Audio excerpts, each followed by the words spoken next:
Witam Was serdecznie, z tej strony ponownie Adam Chodorowski ze sklepu modelarskiego tankmodels.pl oraz oczywiście z kanału Tank Models TV, na YouTubie kanału oczywiście. Moi mili, ten film kręcę pod kątem swoich wspomnień, pod kątem też moich rówieśników lub starszych kolegów. Jest to taki unboxing wspominkowy, jak to było kiedyś bez internetów, można tak powiedzieć. A mianowicie wracamy do czasów PRL, bloku wschodniego, czyli krajów demoludu.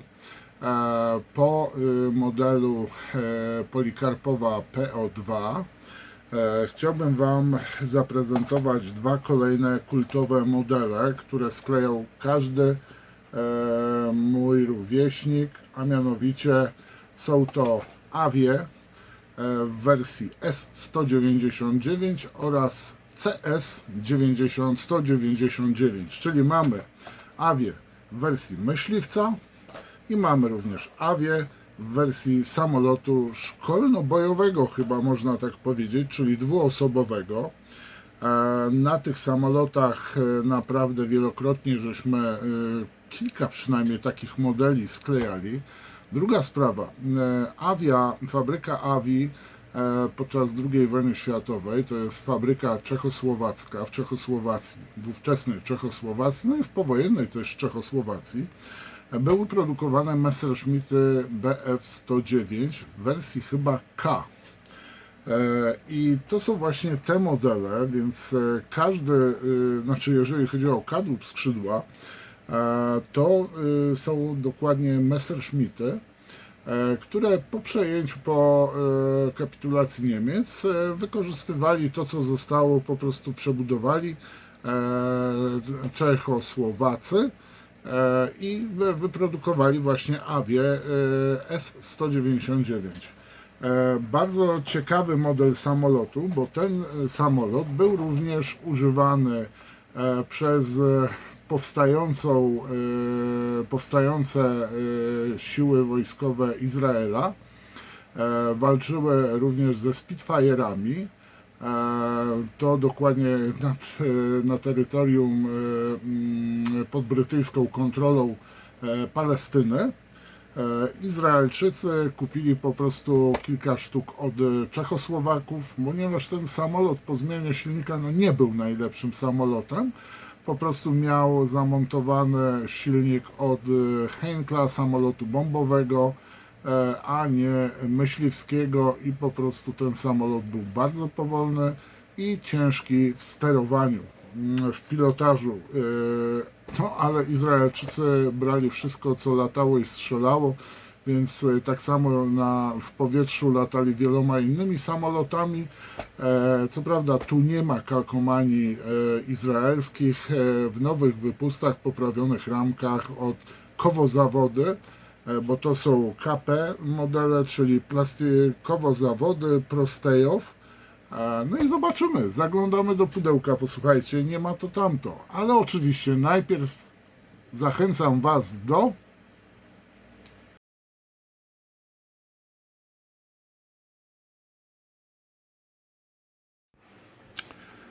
połowa lat 70. Ubiegłego wieku, Jezu, jak to brzmi. Czechosłowacka firma produkująca modele KP, czyli tak jak już wspominałem, Kowozawody Prostejow, wypuszczała masę modeli, które latały w barwach Czechosłowacji. Czekam teraz na kolejne modele, mam nadzieję, że będą one dostępne.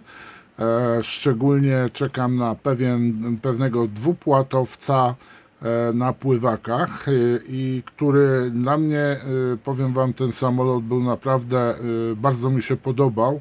Jak ja go dostałem od mamy, no to byłem very happy, szczęśliwy, i powiem Wam, że naprawdę. A jeżeli chodzi o Avie, mówię oczywiście o Aviach 199. To są modele, które ukrywają się pod numerami. O rany, czy one się w ogóle miały wtedy numery?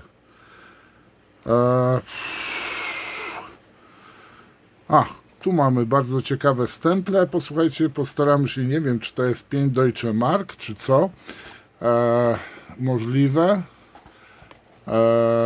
I tu mamy, posłuchajcie, chyba 77 rok, grudzień 77 i te modele kosztowały 11 koron czechosłowackich. Jakość pierwsza 77, ale tutaj mamy też takie jakby, no ciężko mi jest odczytać to, tak? Mamy stemple w każdym razie i z tego co pamiętam, który się pierwszy pojawił, może, ilustratorem był pan Welz.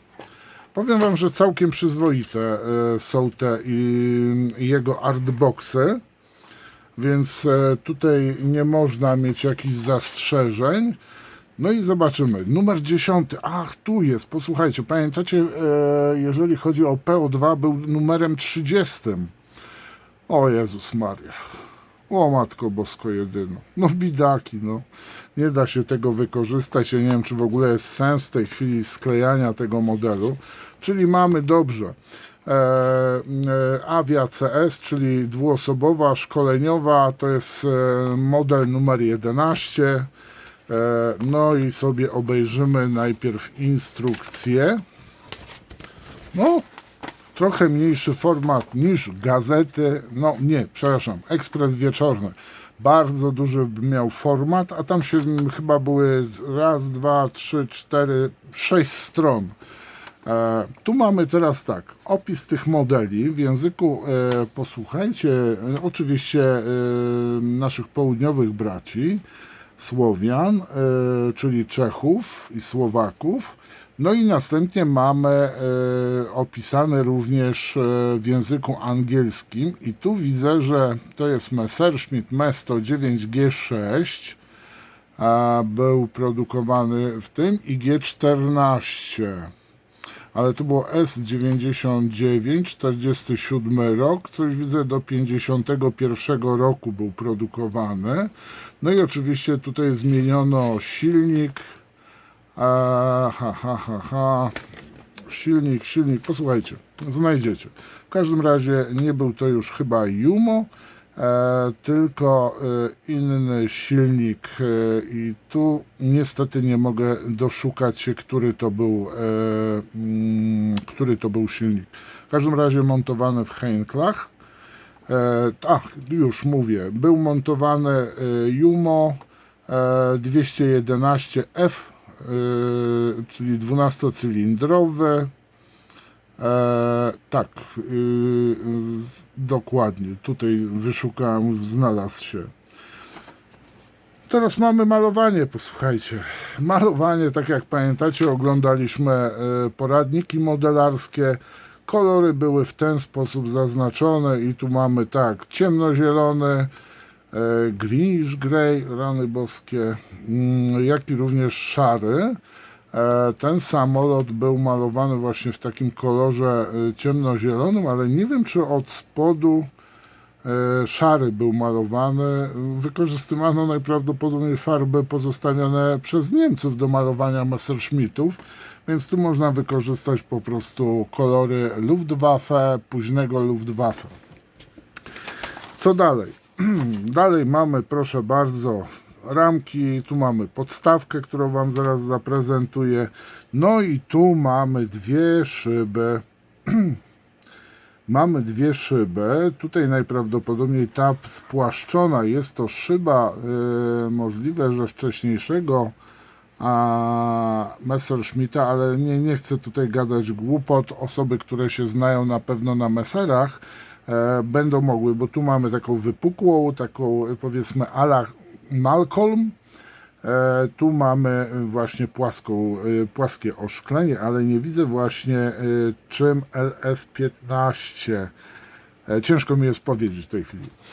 Dobrze, mamy tak, śmigło od Heinkla, silnik zmieniony, czyli dużo bardziej spowolniony samolot został. No i teraz właśnie tego, czego brakowało w PO2.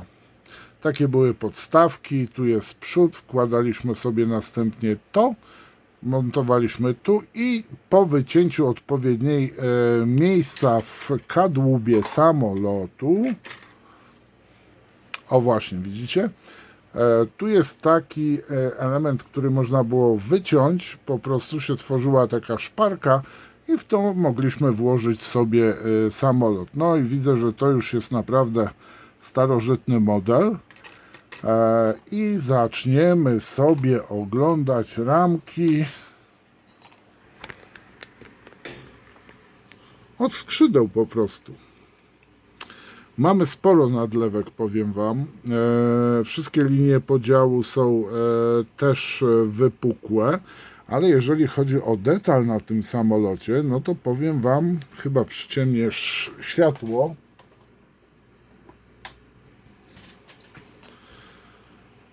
Detal jest naprawdę całkiem przyzwoity. O, teraz będzie lepiej widać.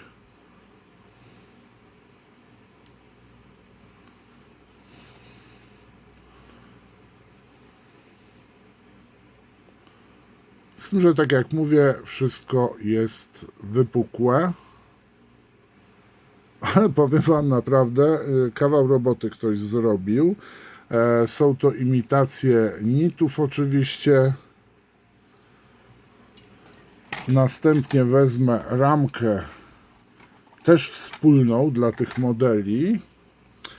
I tu mamy właśnie bardzo fajną rzecz, mianowicie tu mamy gondole, w których są zamontowane działka. Mamy tak samo uchwyt, który przyklejamy do spodu kadłuba, pod zbiornik oczywiście paliwa.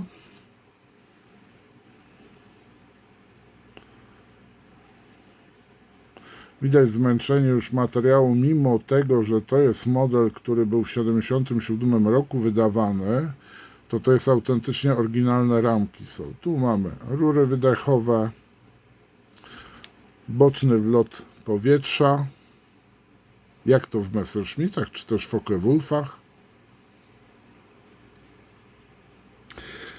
Trzeba będzie trochę pracować tutaj papierem ściernym. Tu mamy wloty powietrza, które są od spodu skrzydeł. To podobno ma być kabina.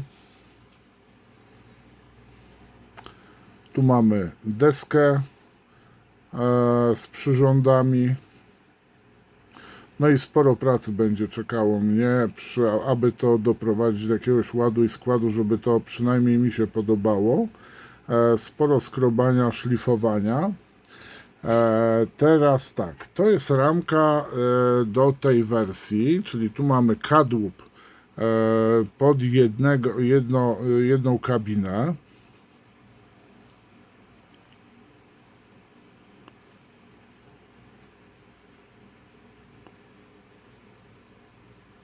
Tak samo linie podziału są wypukłe.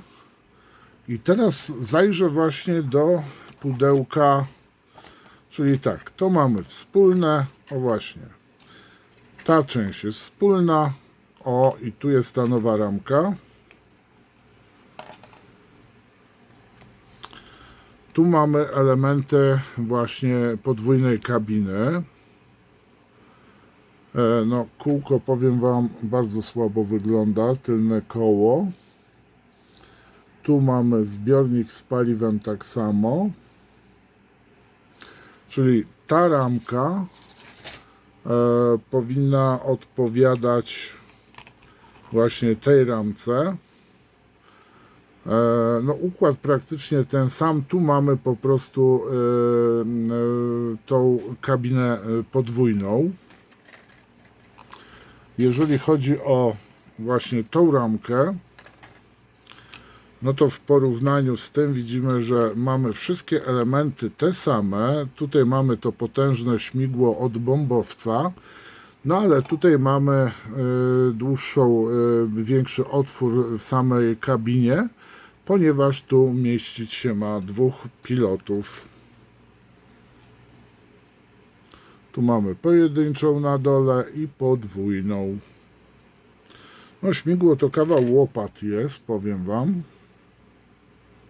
Teraz podobno zostały wznowione te modele, w nowe formy są zupełnie i tam są też części do Messerschmitta. A właśnie, zobaczymy jak prezentują się kalki. O rany, nie wiem czy zdejmować, czy nie zdejmować. Same czeskie malowania. Jest zaklejone, powiem wam, lepiej tego nie będę zdzierał, bo wszystko zedrę.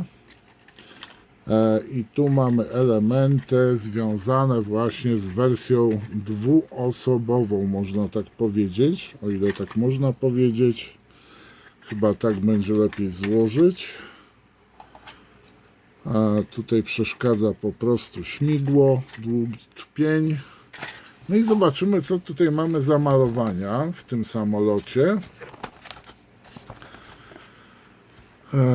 Żółta, yellow, bardzo ciekawe malowanie, na pewno jest to, i szara.